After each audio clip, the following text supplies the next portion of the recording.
alkur'an ko duk masu ƙaryar shaye-shaye a area tamu ba dai su suna ƙaryar shaye-shaye ba dole je nan ci hanyar tasu dole ya sun biyo don abin nana da su yau na sa kan wani ya ɗume Allah wallahi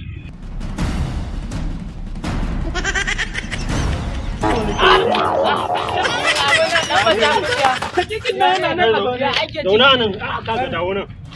Wallahi na tsinci wannan na tsakiya. To ba dadda. Ya kaga Assalamu alaikum ina kwana ina wuni ya aiki ya wannan bata din wannan bukan ka ba zai dauka ba Allah wallahi wannan ya fi karfin ka. Ne. Ku ba kuna kare Allah ba. Amma ba ruwana. Me wani din?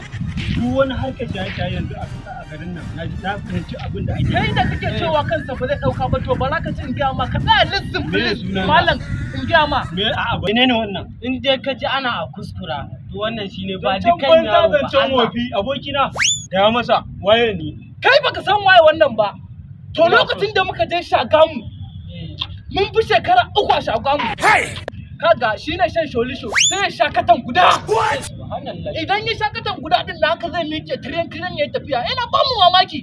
Baraka cin gama shi ne shan kwaya kwali haka za ka ga yana shan su amma ba ta mai wani tasiri ba ta mai komai haka zai tashi wannan da ya tafiya. Kai sha kuskura mu gani ai in ya tashi ma haɗewa zai. kuskura mu gani mu ne shaye-shaye Ga mai rama yasa na ganka dan baki abokina kuskurawa ba ake. Kuskura. Kuskurawa za ka yi. Kuskura ya tahi fi tsaye mu gani tahi tsaye kai dai tahi tsaye ku tahi tsaye mu gani Ba dai wannan bane. tahi tsaye Zancen kai banza zancen wofi. Sai in sha katan biyu. yanzu ka Billahi lazi sai in sha katan biyu. to tahi Kuma ina maka zance. ka gan su dai.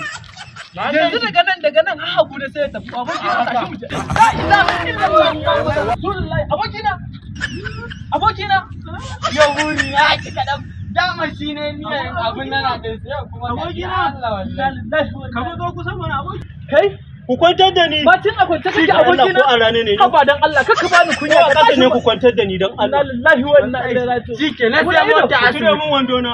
What?